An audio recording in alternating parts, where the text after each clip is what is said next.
And as you know, each year the Planetary Sciences section of AGU presents the Fred L. Whipple Award to a colleague who has made outstanding contributions in the field of planetary science. And this year the award is going to Tom McCord. The plan here this morning is that I will read a brief citation for this award, and Dave Stevenson, the president of the Planetary Sciences section of AGU, will present the award to Tom, and then Tom will give the first paper to kick off the session.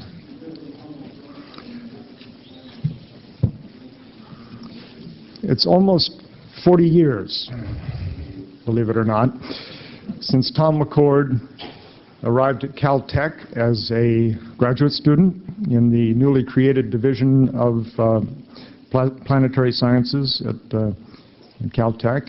And Bruce Murray and Gary Neugebauer coaxed him into trying a career in planetary science, even though he had been accepted as a graduate student in physics. 40 years later, it turns out that Bruce and Gary did us all a big favor. My first recollection of meeting Tom was in a basement machine shop at Caltech where he was building a spectrophotometer to attach to an astronomical telescope. For a while he had done theoretical work on the dynamical evolution of the Neptunian system and the loss of retrograde satellites in the solar system. But as those of you who know Tom would realize, Tom was too restless to continue to calculate orbits, and soon he turned to building a spectrophotometer that produced the best visible and near IR spectra of the Moon and Mars that had been done up to that time. Remember that back then, detectors and optical filters were more primitive than now, and it was exceedingly difficult to collect enough photons to produce a credible reflectance spectrum. Well, while Tom was up at night making telescopic measurements, he also was thinking about the interpretation of his new spectra. And since timing is critical in science, something interesting happened. It happened that Roger Burns and Bill White, Roger Burns was at MIT, Bill White was at Penn State, had just established the theoretical and experimental groundwork for understanding the reflectance spectra of minerals. And I had rashly proposed that this made it possible to interpret remote spectra of planetary surfaces in terms of mineralogy. Tom was interested in this, and we began to work together first on the spectra of Mars and then the Moon. Tom finished his PhD, joined the faculty at MIT where he created the famous MITPAL, the MIT Planetary Sciences Laboratory. It was 1968, and excitement was high. The first man landing on the Moon was just a few months away, and several of the first planetary probes were in the works. Tom published two key papers on the surface composition of Mars based on his new telescopic data. Colleagues were interested, but were asking how he was going to test this new method. And as it turned out, the acid test for remote sensing mineralogy was just about to happen because we were just about to get samples back from the Moon. The good news was that the first laboratory spectra of lunar soils agreed closely with Tom's telescopic spectra of the Apollo 11 landing site. The bad news was that there were essentially no mineral absorption bands in the Apollo 11 soil. Only later did we realize that Apollo 11 soil spectra were the most boring of all the samples that were brought back from the Moon, and that we had underestimated the masking effects of space weathering that Bruce Hapke had warned us about years earlier. However, soon other samples showed clear absorption bands in the spectra of rocks and immature soils and confirmed that Tom's remote reflectance spectra of the Moon were indeed measuring surface mineralogy.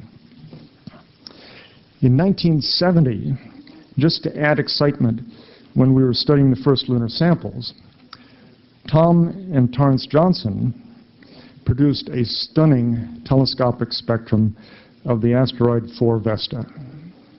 And Carly has an overhead here to show us.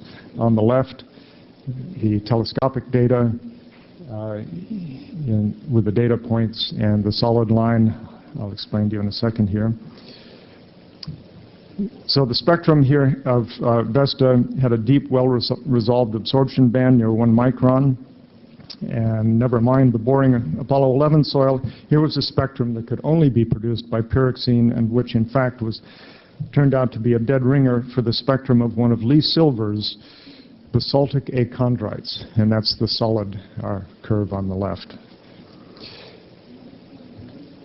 The 1970 paper in Science by McCord, Adams, and Johnson on Vesta drew wide attention and marked a turning point that legitimized remote reflectance spectroscopy and stimulated further study of asteroids and meteorites. Thanks, Caroline. Tom quickly received tenure at MIT, and his group grew to over 25 people. Among the MIT-PAL students and postdocs who went on to careers in planetary science were Clark Chapman, Carl Pilcher, Bob Huguenin, Mike and Sue Gaffey, Larry Lebowski, Carly Peters, Roger Clark, Bob Singer. In addition to supervising students, Tom was hands-on involved in building better instruments and making telescopic measurements, taking laboratory spectra, and bringing planetary spectroscopy into the dawning computer age.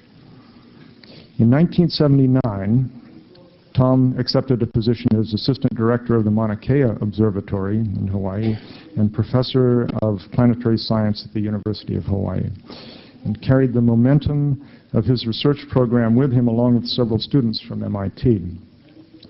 He established the Planetary Geosciences Division, known as PGD, of the Hawaii Institute of Geophysics, built this group into a world-class facility, and over the next decade launched yet another fleet of graduate students and postdocs, including Lucy McFadden, Paul Lucy, Bob Brown, Jim Bell, Jeff Bell, Pam Blake, Diana Blaney, and Carl Hibbets. One of the remarkable things about Tom's students is how many went on to academic positions where they, in turn, have supervised graduate students. And now there are students of the former students of the first students, and at last count, what I counted anyway, there were about 24 second-generation PhDs and 3 third-generation ones. Just look what you've done, Tom.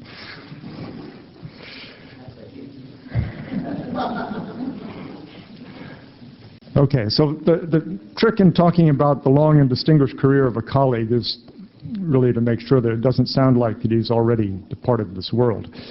And in fact, Tom is as active as ever. In 1991, Tom turned the directorship of PGD over to Klaus Kyle, and early this year, he became Professor Emeritus at the University of Hawaii. Ever the restless entrepreneur, this was a crafty move on his part to be able to slip away from administration, to concentrate on his own research, and to participate in a number of planetary spacecraft missions, including, fittingly, the Dawn mission to Vesta and Ceres. So back to Vesta again, full circle. Clearly, Tom has changed the landscape of planetary science. And many of us who would not be here today were it not for Tom's vision and his energy and his mentoring and his generosity. So it's entirely fitting that our section's Fred L. Whipple Award, which is given for outstanding contributions in the field of planetary science, should go to our colleague, Tom McCord.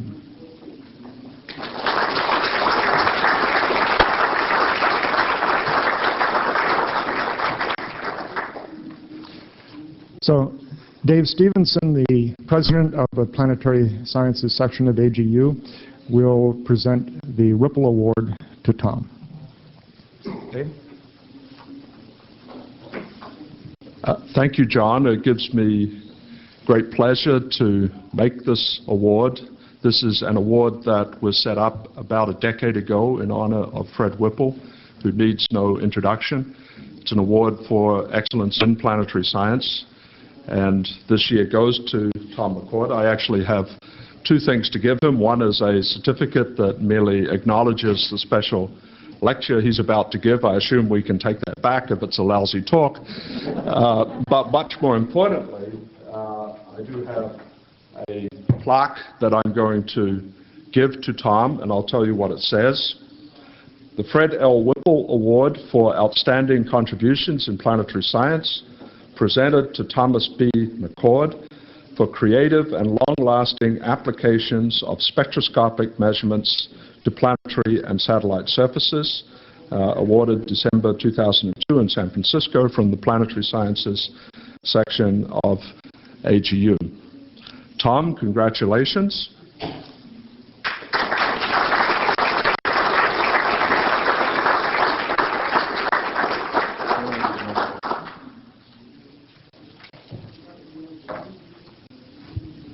Well, thank you very much, Dave and John. I'm particularly pleased that my longtime colleague and friend John is still willing to stand up here and make such generous comments. I'll withhold all other comments since I have an hour, I think, to regale you with them. So again, thank you very much. I really deeply appreciate this.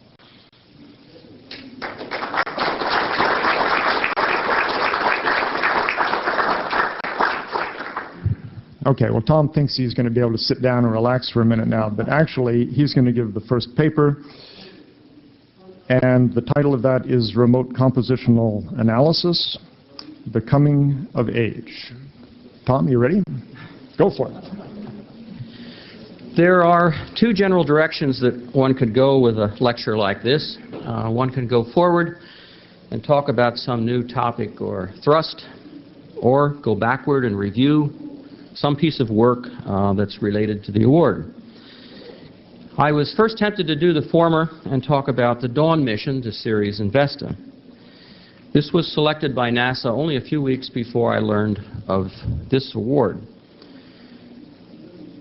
However, being of a certain age and having still a certain ego, I couldn't resist thinking about the work of the past, and that was presumably responsible for this award. I went back to the early moon days when it all began. And I first looked into our reprint file and pulled out some and read them. There was the usual reaction of a first author: boy, did we do good work. But beyond that, I was struck by how rapidly the work developed, and especially impressed by the number of people who quickly became involved. I have found that, at least for me, it is these people with whom one becomes associated in this sort of work that are mostly responsible for the joy and the satisfaction and the memories that result. Many of these early students and colleagues were important parts of the development of the field. They continued in it, and they built their own careers and followings. Many are still my close friends, surprisingly enough. I was also struck by how different the environment was under which we did planetary science in those days.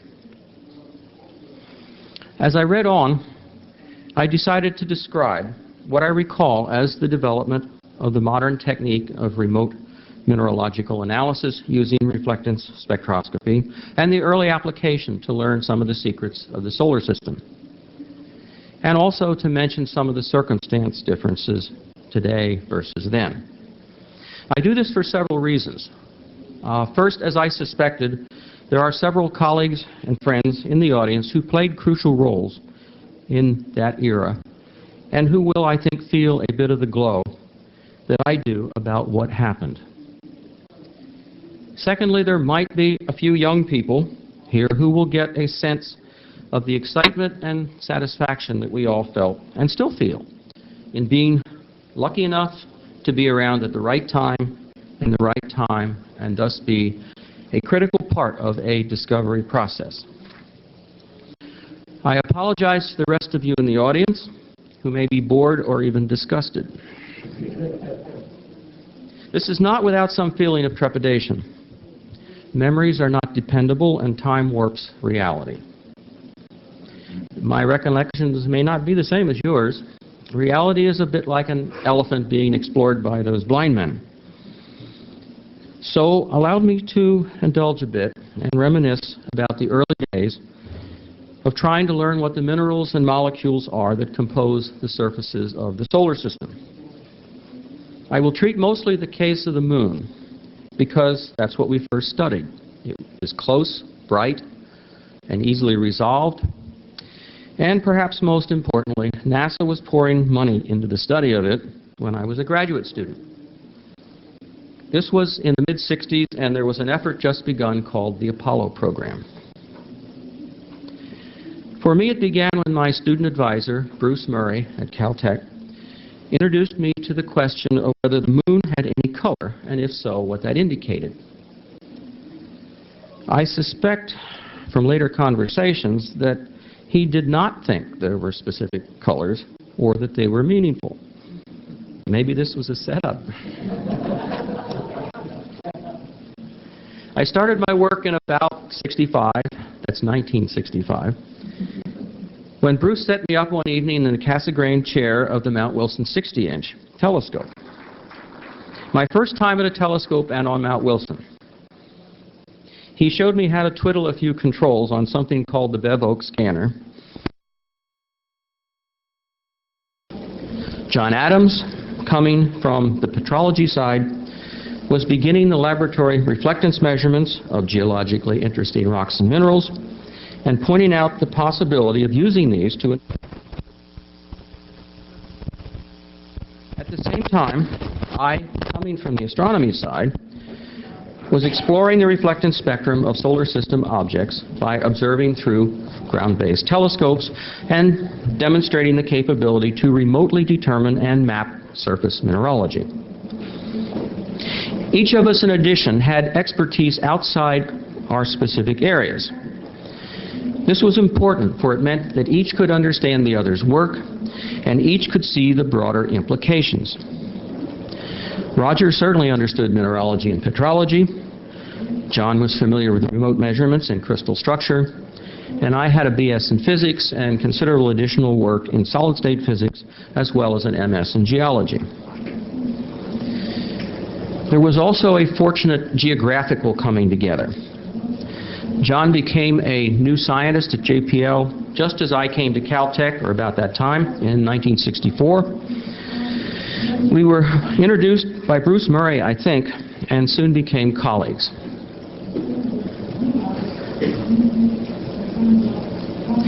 This geographical juxtaposition occurred again when Frank Press, who was the new chairman of the Department of Earth and Planetary Science at MIT, hired Roger Burns and myself about the same time. I arrived in 1968. At that time, John had moved his laboratory to St. Croix on the Virgin Islands. It was a short 2-hour flight from MIT, which we tended to make in December, February, March, and so forth.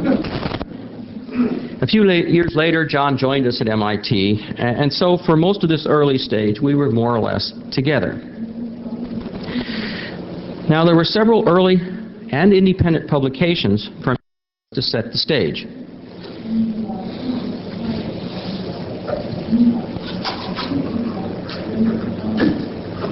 Roger Burns turned in his dissertation in 1965. I'm sorry I don't have a copy of it, or I didn't have one on the road.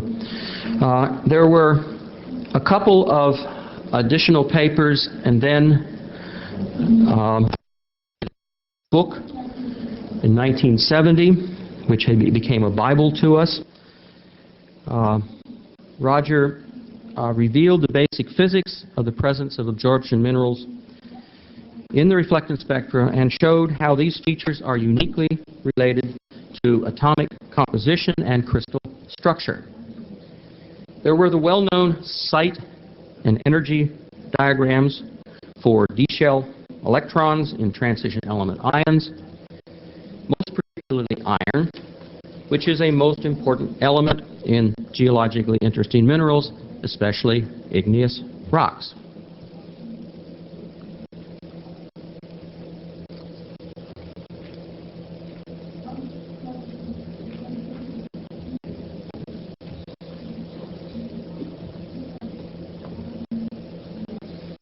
I won't go into the detailed description, but you get the idea. John Adams published in 1967 the first early work on laboratory measurements of minerals, and later, using telescopic spectrophotometry, he showed that the surfaces of Mars and the Moon may actually be partly, at least, basaltic.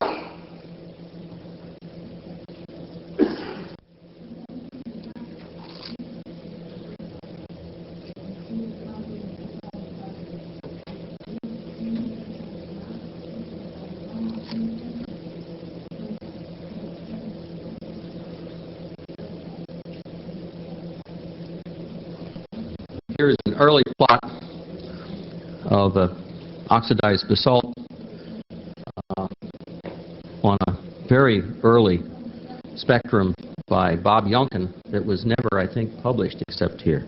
Let's go on to the next slide.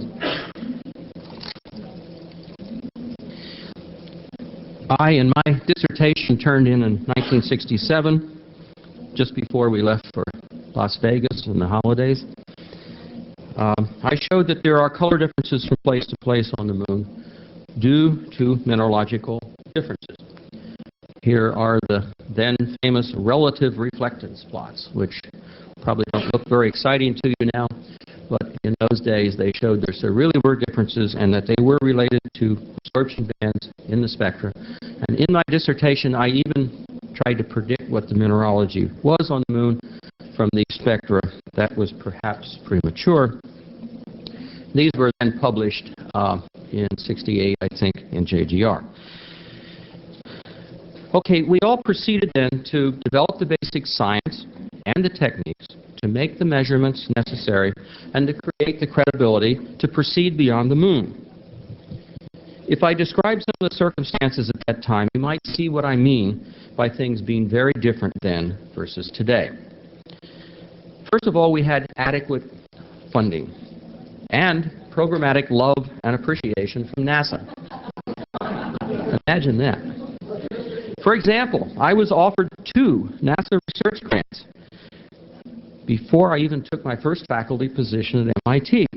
Several NASA managers, Bill Brunk and Bob Bryson, came to me as I was graduating at Caltech and offered me 2 grants without my even proposing. And that, when I converted it to today's dollar, was about $400,000. They actually also, which maybe is just as important, took deep interest in me and the other people in their program. It was almost a partnership. NASA actually had a science program and a direction. Science was not a major part of it, but the crumbs of those days were sufficient.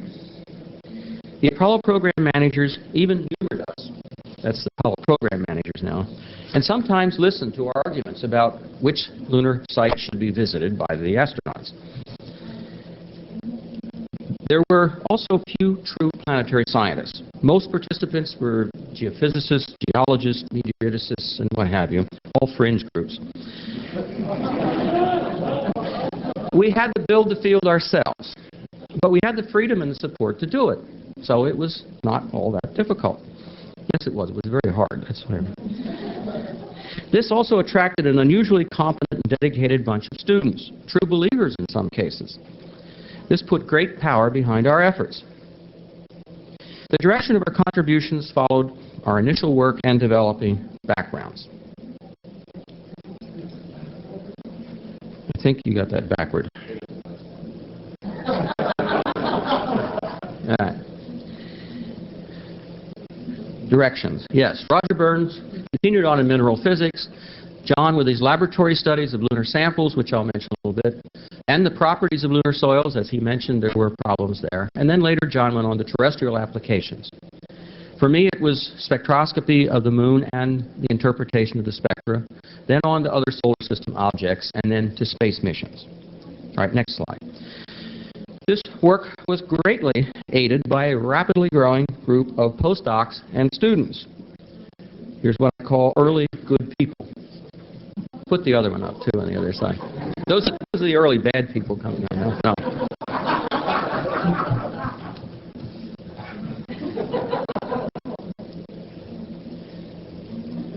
This is characteristic of a new and developing field. What is cause and what is effect is a bit fuzzy sometimes, but the association, new, young people with developing field, is essential, I think. We also formed a working group to tackle the interdisciplinary nature, if we can go on to the next one, of lunar studies and using remote sensing. We called it the FORCE, the Fellowship of Remote Sensing Explorers. How hokey can you get? Well, as you might imagine, I think Carly suggested that name. For the young people, you might have to tell them what their relationship is to popular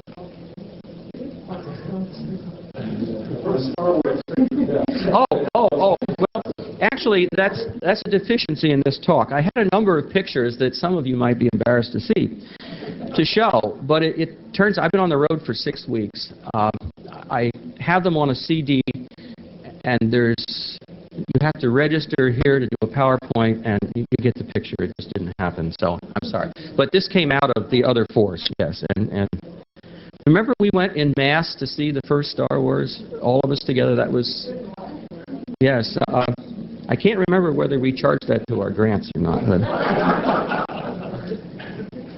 at any rate, the force. We would decide on a lunar regional topic of research and then attack it using not only reflectance spectroscopy, but many other techniques, especially radar imagery was important. And we approached these studies as geologic field problems, but using remote sensing.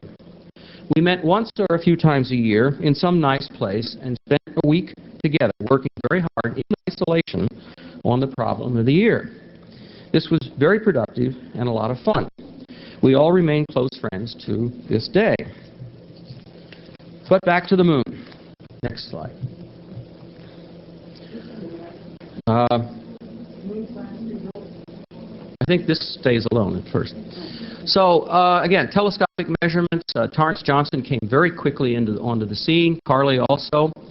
And we, I think, did most of the telescope observations at that time. But there were many other people.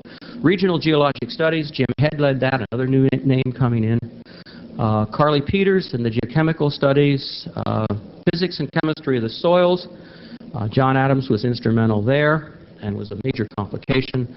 And for myself and a whole host of others on to other solar system objects. But the other solar system objects are another story. So back to moon science.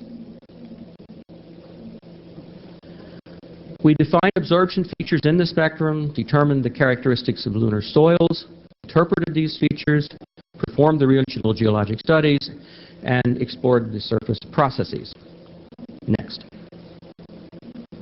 We showed that absorption bands existed in lunar spectra. We went on to determine the characteristics of these absorptions and how they varied from place to place on the moon's surface. This was mostly my area. Some of my colleagues mentioned earlier, and I spent many nights at the telescope making these measurements. We designed and built our own instruments and data systems. The technology was primitive, but we were at the forefront. We had our own engineering staff, Grant Snellen and Jeff Bosel, I remember, and there were others. Mount Wilson was the favorite observatory to use, but it was awash in radio frequency radiation from TV and radio transmitters. This caused fluorescent light bulbs to glow in the air just by holding them up. So shielding our electronics was really a major challenge. Remember ground loops, guys? The logistics were also complicated. We built all our equipment, so we would pack it all in large shipping cases, and it was big in those days. There weren't these little things. We packed it all into crates, air freighted it to the port of entry of the observatory, put it on trucks, carried it up the mountain, set it up, and tried to make it work. Then we would reverse the whole process. We'd do this 5-6 times a year, sometimes to Chile as well as to Mount Wilson. And sometimes it worked. I recall one time when the equipment did not come back to our lab at MIT. Tracing it suggested that it was lost at Logan Airport Air Freight Terminal, where there was a reputation for theft. We got no satisfaction from normal inquiries. So, in desperation, I called the local FBI office and complained that government property was being mishandled. I soon got a call from the air freight people that the crates were in fact found sitting by a back runway at the airport. Just must have been that they were left there for days and nobody noticed. Next. We determined the spectral characteristics of the lunar sample material. This, too, was a tedious process. The lunar samples were very fine-grained, in many cases were difficult to handle. There was heavy security restrictions and a tedious review process and shipping procedures to gain access. John Adams was leading this effort, and he was working then from his laboratory in St. Croix. I recall the dark, damp, concrete block building with no windows, and at one time his secretary smoked heavily. The spectrometer was cranky, and the results were delivered on analog plots only.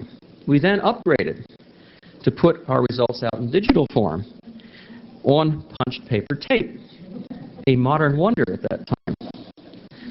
But the spectrometer was not designed for this, and the output wasn't really very linearly related to what should be there. So we spent a lot of time trying to understand these spectra. Don't believe half of what you read. Next. This enabled us to better interpret the telescopic spectra. We developed some relationships that enabled geologic or geochemical interpretation using the spectra. Next slide. There was a major problem due to the complicating efforts of the soil material by impact melding and solar wind implantation. This weathering process changed the spectral properties. This required all our efforts. John's background in mineralogy and petrology was crucial, as was his very careful and sometimes tedious method of arriving at a result. The moon surface material turned out to be one of the most difficult places to use reflectance spectroscopy because of these weathering effects. Of course, we had to be given this location as the first place to develop the technique, some correlation of Murphy's Law, I guess. This led to a major effort to determine the chemical and mechanical weathering processes and their effects. With this foundation, and the next one. With this foundation, we went on to perform regional geologic studies. We would take a region such as Mare Crisium and use all remote sensing techniques and other data, mostly images and photographs then, reflectance spectra, radar images, and try to define the geologic history of this place. And then put it all into global context. Jim Head was the leader of this effort, although there were many articles by other first authors as we tried to pass around the pain of leading one of these efforts, particularly with a group like the Force.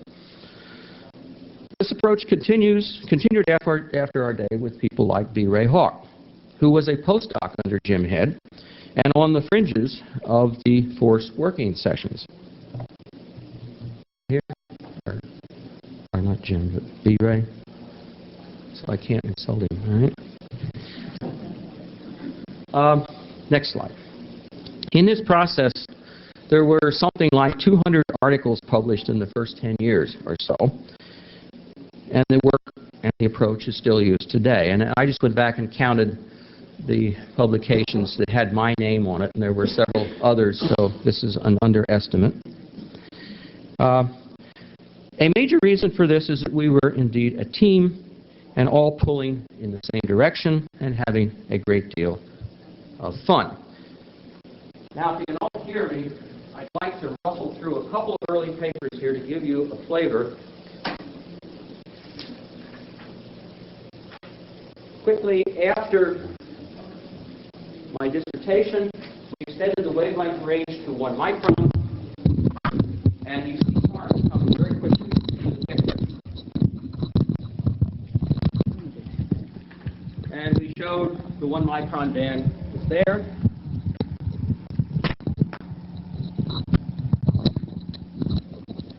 There were many, many publications of the reflectance spectra, but article later on, we gave the more modern quality, and you can see here very sharp 1 micron and 2 micron bands. You can see a plagioclase band. Don't I shout loud enough?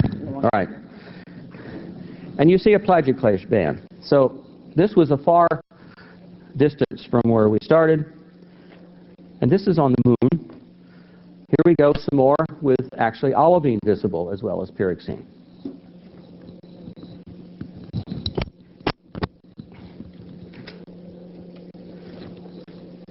There was a major event, an epiphany, a very emotional event that's recorded in this article. Apollo 11 had flown. We had measurements of the Apollo 11 and other sites. John had gotten Apollo 11 samples and had measured them in St. Croix. And then he and I met, as I remember it, in his wife's parents' dining room on the table in Connecticut. And I brought out my telescope measurements, and he brought out his laboratory measurements, and we overlaid them on the table in the analog fashion of those days, and that's what we got. The line is the samples, and the error bar data points are the telescope. It was a basically perfect match. And bang, at that point we knew we had nailed it. The circle was complete, the telescope measurements really were real, and in spite of what John said, you can see this whopping absorption band here.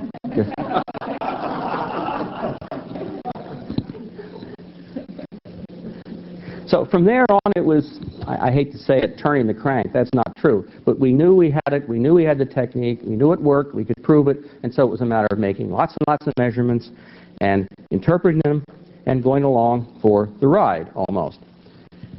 Here's some of John's plots of the Apollo 11 samples with the soil down here and some of the more rocky granular material up here. You can see what we had hoped to see was up here, and this is what we saw. Nevertheless, it worked.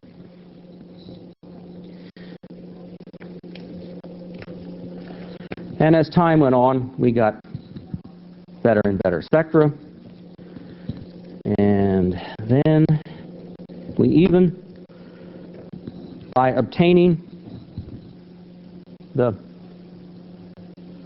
one of the first silicon Vidicon tubes that Bell Laboratories developed for their picture phone applications, and set up to do quantitative, two-dimensional Vidicon photometry of the moon to map these spectral differences. And this is a 9:5 to 5:6 ratio map.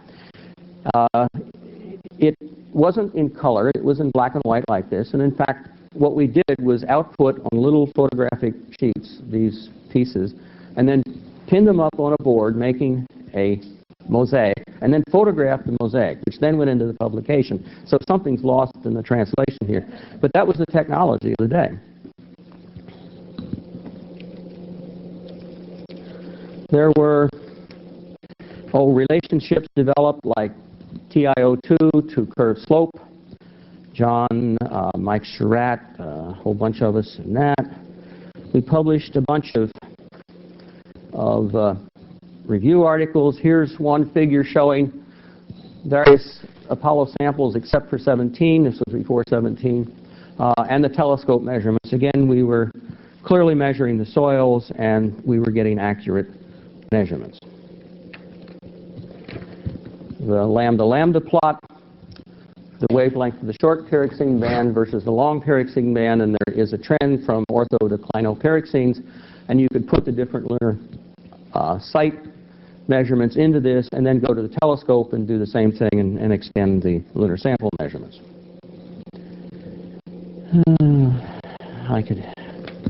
Here's one of these regional studies. This is the Force Group authorship. This was for Mare Crisium. We did it for a number of areas. And we became so enthralled with this process that Jim led the writing of an article how to do it article on how you should do this, take remote sensing to the whole thing, which I don't think I've ever seen cited anywhere. But it describes the whole process. Jim, I understands in Antarctica, is he? Yeah. Carly Peters went on to use these telescope measurements to characterize lunar basalts. And the more petrology part, this is basically the result of her dissertation, I think, isn't it? And then a second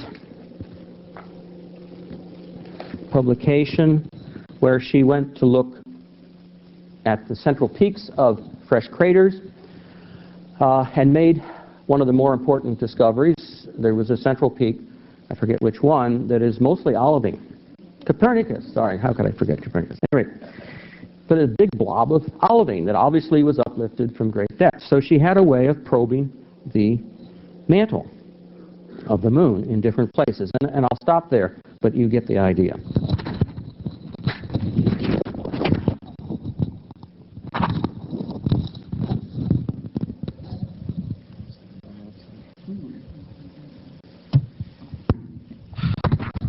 Well, the Apollo program was not followed by any further exploration of the moon.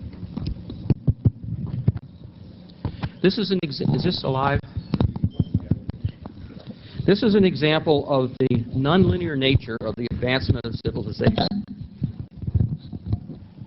We had plenty of momentum in the technology to proceed, but all stopped dead.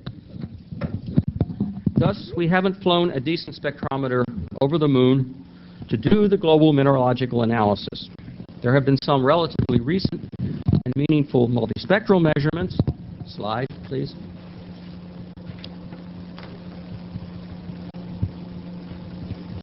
These were with Clementine and the Galileo imaging systems, but were almost incidental to those missions' objectives. Carly played a major role in these, as well as Paul Lucy. Currently, there are several new missions planned by other countries. These may correct the deficiency. Finally, lest we end on a note too nostalgic, let's fast forward to the present time.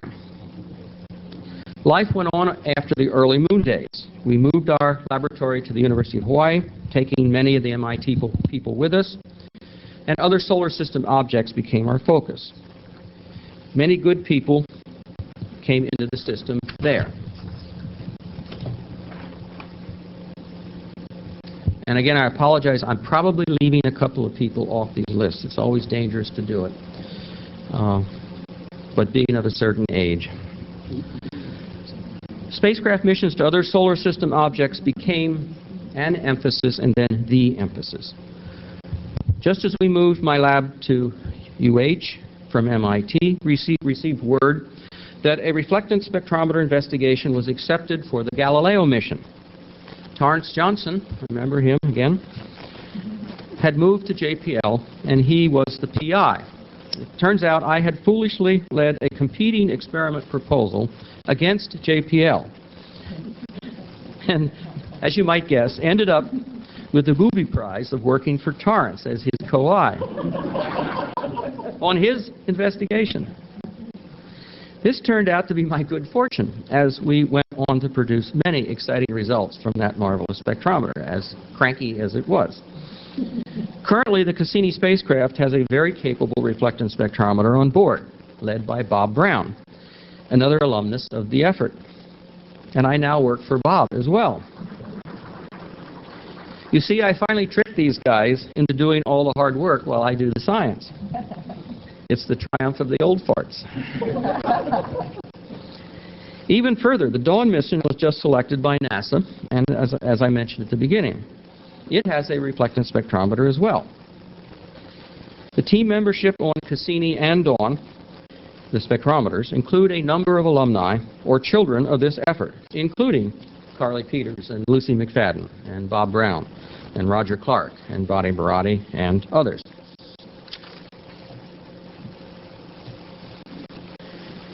As is usually the case, I suspect, there are a number of people who were critical for all of this to happen, but who were not in the direct line of fire.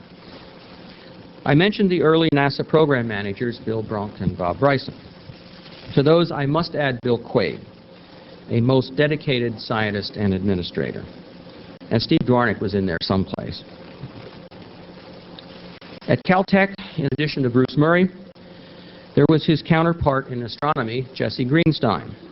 You see, my degree was a double degree in astronomy and planetary science, so I had Bruce on one side and Jesse on the other. But without Bob Sharp, a father or uncle figure to many of us, I may have given up. And Don Anderson and Jerry Wasserberg were major mentors as well, even after I left Caltech. Frank Press at MIT gave us the freedom to create and maneuver beyond his best judgment, I suspect. In fact, he told me so several times. And then we left MIT, some gratitude, and I still feel bad about that, because he put a lot into us. Then there was Carol Susan Bansner McCord. You probably never heard all those names. These periods of creativity and pushing in the forefront are also times of great stress and behavior outside the box. She is still here, and I'm very grateful for that. So the work continues. In conclusion, I want to express my heartfelt thanks to all you guys who made it possible. I am deeply grateful to you all. Thank you.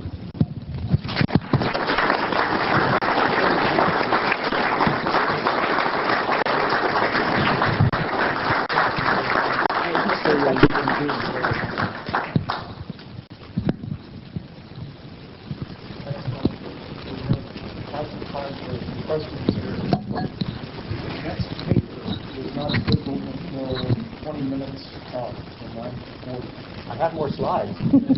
Okay. So those of you who are waiting for the next paper and with respect for those who are coming from other sessions and want to make the next paper on time, we will start at the time. Meanwhile, we have time to drill about all of the people who are left off that list. Corrections of all the errors and facts that were made. Harley. Well, Tom, since you, as John pointed out, one of the first papers was on Spectra, a beautiful band, and you're on a mission now that's going to Spectra and to series. Would you like to make some predictions of what you might find with the Dawn team? I hope Lucy's not going to say this. Well, I have some suspicions, yes, and some dreams. For Vesta, we'll probably find a strong 1-micron absorption band someplace. Right? And 2 microns, yes. But first of all, I'm sure with the high spatial resolution, we'll see a whole bunch of things that we don't now see. I go to Ceres. Actually, right now, my deep love is Ceres, not Vesta. We've been to Vesta and done that. But Ceres is really a mystery. And the best Hubble telescope pictures of Ceres are basically bland. You can see a little high-frequency noise in it. And the spectrum, at least in the visible very near infrared, is pretty flat. So people tend not to be interested in Ceres. I think that's a mistake. Ceres has a density of 2 or 2.1. It must have a lot of water in it. OH, some people think, has been seen coming off. We've done some modeling, myself and Christophe Sautin at the University of Nantes, on the development of these small bodies in an article to be published, I hope, within the year. The object clearly has gotten warm, at least, if not hot. There's been a lot of processes. So I think, we could have gas volcanism, liquid volcanism. There could be water, all that within a couple meters of the surface, ice. So I think we'll see a lot of really neat things there. But we don't see it globally. And I could go on and on, but...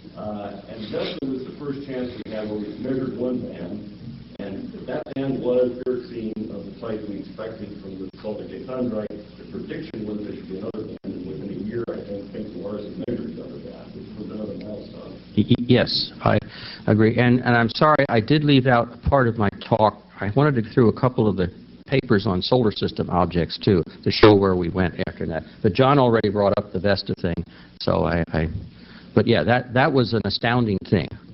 That was like the Apollo 11 overlay. When I think Torrance brought the spectrum to me back at Mid-Pal, we had made lots of measurements, and the data were chugging through the data processing system, and there were minions running around all over the place. Okay, if you want the real story of that banding group, what I remember was I was with you on that trip. And Apollo 11? When we laid it out, they didn't match by a factor of 2 in the slope. And we discussed reasons for this for about 15 minutes until John noticed he was misinterpreting his analog output scale. And when we scaled it, it looked like a dry lab. Yeah, well, there are many messy details that we don't have time or the inclination. I was just going to say, sorry, Torrance, time is up. But as they usually say, but that doesn't change the result, you see. It was even better. We made a mistake. We thought we were wrong. Yeah, no, I was wrong. I agree. It's a good story. What? Tom, you described the heyday of NASA investment in planetary astronomy. Political question. Okay. And in some quarters today, some high quarters even, there are statements that astronomy is done by NASA at the telescopes in space, but maybe it should be done by NSF if it's on the ground. How do you see, contrast or explain from your perspective the framework of the 1960s compared to today? Well, I'll take a stab at it. That's a very broad question. NASA, if you go back and read NASA's charter, NASA is a mission-oriented organization. It, among other things, flies missions, and the science in NASA is in support of these missions. NSF is a pure science-based organization, and it does good science wherever and however. So NASA, I think, has to decide what it needs to support its mission and get the science and knowledge of the solar system out of it that its charter says it should do. That surely involves ground-based telescope work. Now, it would be very nice if NSF were to use its money to help NASA do its job, but I don't think that's going to happen. It hasn't happened, so NASA clearly has to have a ground-based program as well, if that's what you're asking. Is that what you're asking? Am I speaking to the right question? You're speaking to the right question. All right, I'm not saying the right answer. But no, it seems to me, well, this is a long and dangerous topic. Let's go on to other things. In the course, you had a component of that multidisciplinary study was the radar work on the moon. Yet we don't see radar instruments on our planetary spacecraft. I don't know, Cassini, it eats us up on Cassini. There's radar stuff on Cassini?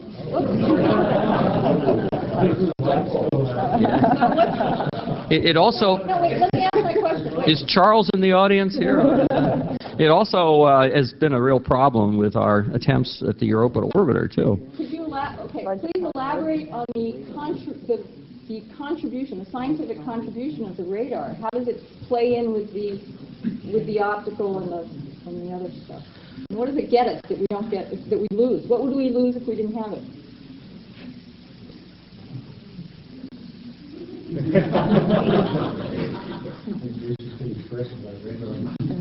No, I'm not. I just want to understand, we don't have radar of any planetary, any asteroid you know, I let it all hang out here. I am not a very strong supporter of radar for studying lunar-like surfaces. In those days, it was really nice because it showed us roughness differences, blockiness versus smoothness, and trying to diagnose the cause of the rays. Remember, at the beginning of those days, the origin of the craters on the moon was still controversial as to whether they were volcanic or impact. And the rays were a question. Where did they come from? So the radar imagery very clearly showed that the rays were blocky and the surrounding material wasn't. It was outthrown material, as I think most people felt it would be. So it was very, very important then.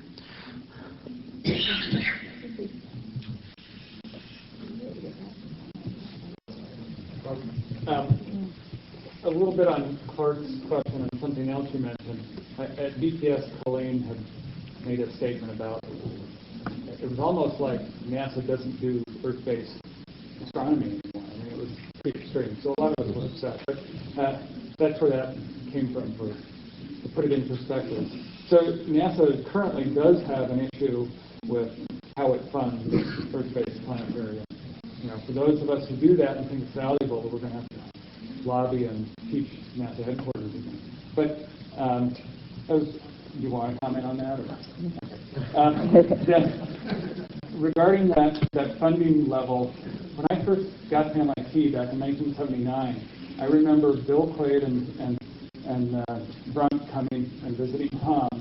I remember this conversation, and I don't remember if I heard it firsthand or from you afterwards, but they were in the lab and there was this discussion going on.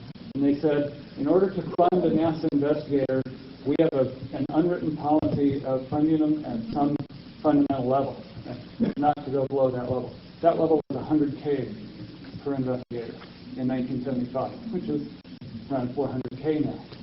And I think it's true that the funding that NASA did then really kept people focused and in the program. I think the production that this group showed is an example of that. And we don't have that today. Well, there's something even more important, I think, beyond the money. I think in a mission-oriented organization, and maybe others, it's important to have a group of people, to have young people, middle people, old people, graduate students, postdocs, what have you. In order to do that, there's a critical mass, I think, that's important.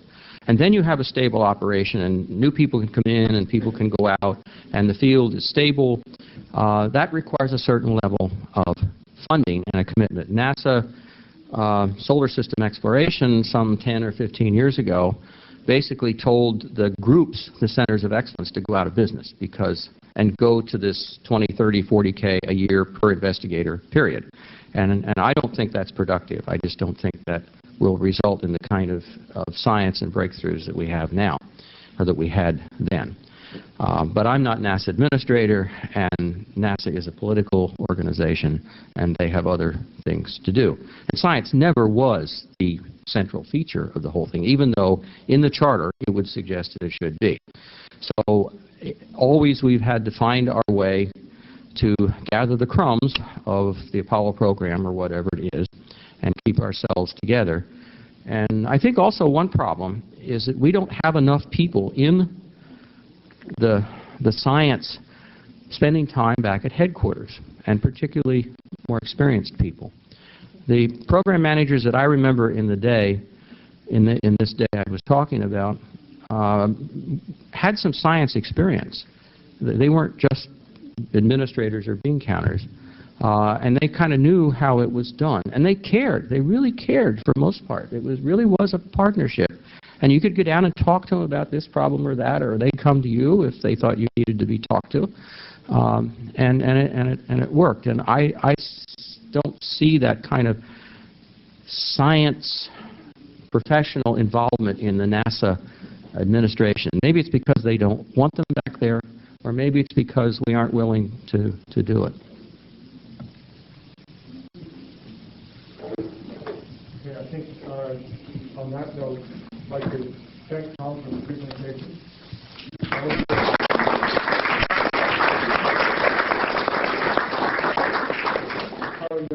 I'd just like to add a more positive note here that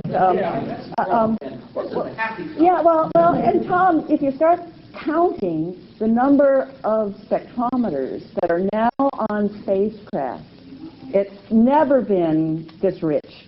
You know, there's not only Dawn, there's Mars. I mean, everything now has a spectrometer on it. Yes, and I'm really sorry to end on that negative note. I was going to try very hard not to do that, and whoever led me into that question should. No, this was very productive. It still is. You got all these guys here. And we need more people. And somehow or other, you'll work it out and beat the bastards down.